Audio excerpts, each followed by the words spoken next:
How do the people in 40k become gods, both from the Immaterium and within the Immaterium itself? And how is this based on the crux of the 40k universe, that belief is power and can create things through that belief? It reminds me of a proverb from an old fantasy series I read by Chris Scott, that faith lends substance, belief makes things real. And that rings pretty true here. So welcome friends to another 40k video. Today we'll discuss how to become a god and the power of faith in 40k. First we're going to look at the link between belief and creation. Our first example will be the orcs. When they take part in a warg, which are massive orc military campaigns, the orc group's psychic field generates the warg, and it grows stronger the more orcs that are added to it. This usually happens when there is a powerful war boss. The probably most well-known one, at least to me, is Ghazghkull Thraka. And so, when there are so many of them, this collective belief allows the orcs to believe in things, and for those things to then become true. And an example will be the poorly designed machines of the orcs. They will begin to work, not through a better design from the mech boys, but because the collective orc belief makes it work. So the design does not matter, but the belief that drives it does. This collective belief can also be seen in the cult of the speed.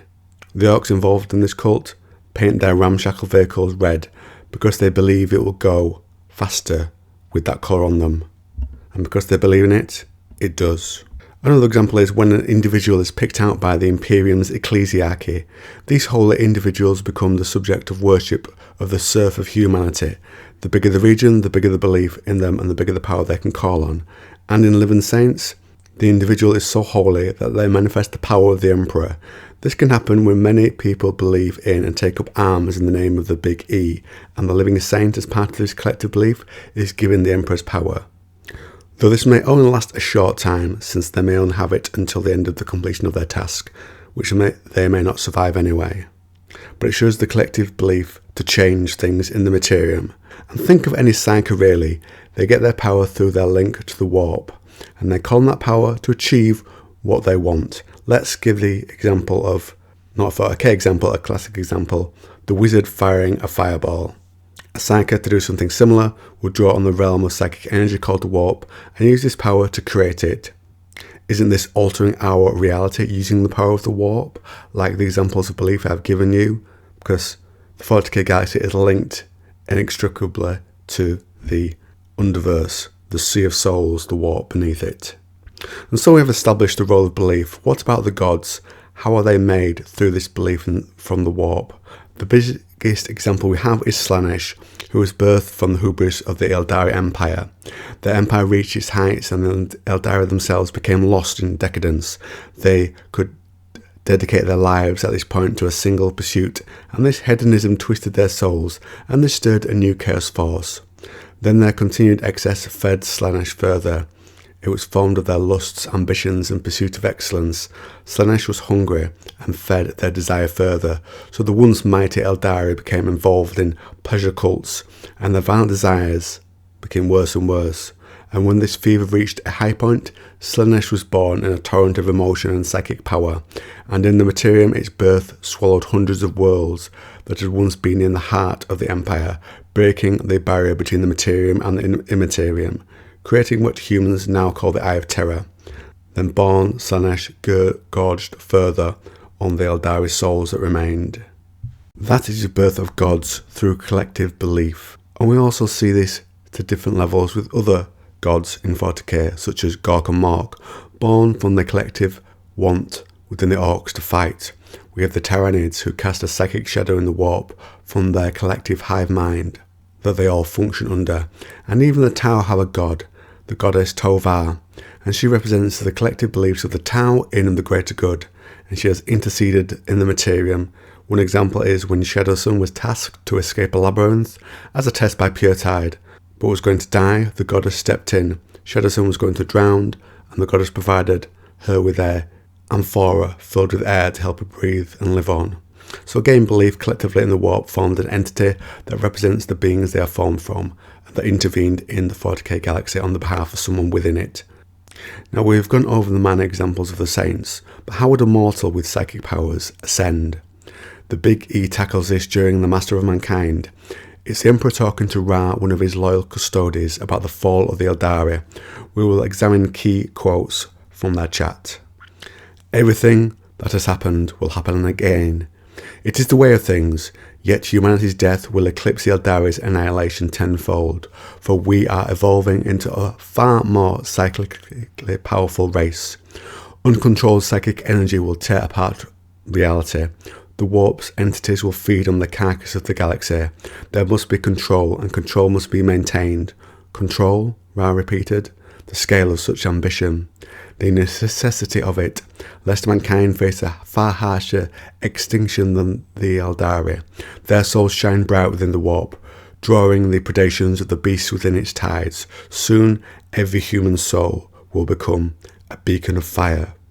So twice with both the Eldari and the humans, this could happen.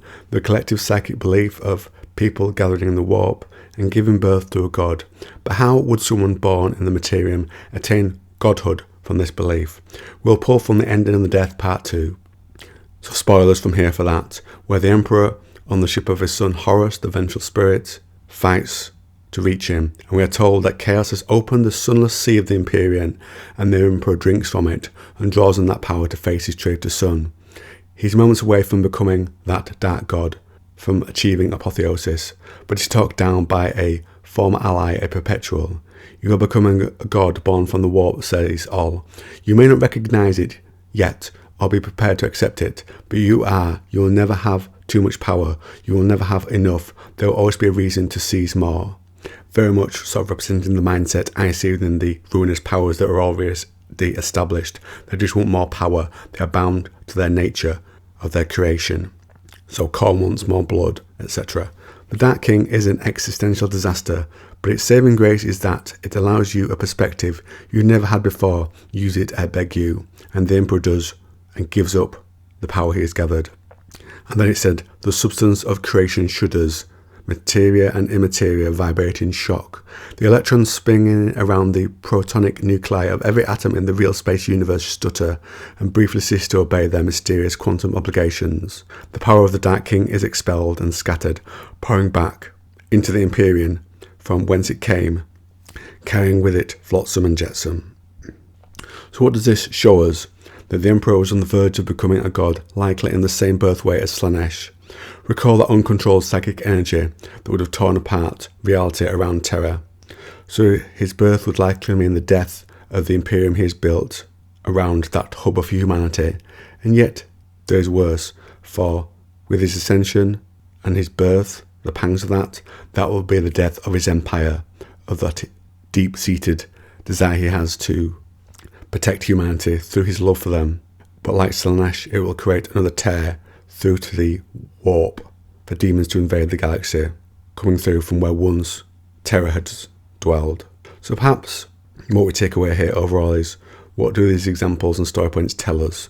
That faith lends substance or belief, that with enough power, belief can change the materium, and with much more levels of belief, form gods within the warp, and with enough power you will be born in the warp like Slaanesh was, as a god. And the Emperor almost was there. But this damages the veil between the materium and the Sea of Souls, the warp. Let me know what you think to this principle, on which I think 40k is very much built in world and also as a mechanism for the gaming, etc. How the two halves, the materium and the immaterium, speak to each other. Any other examples you can tell me about that might have expanded this further?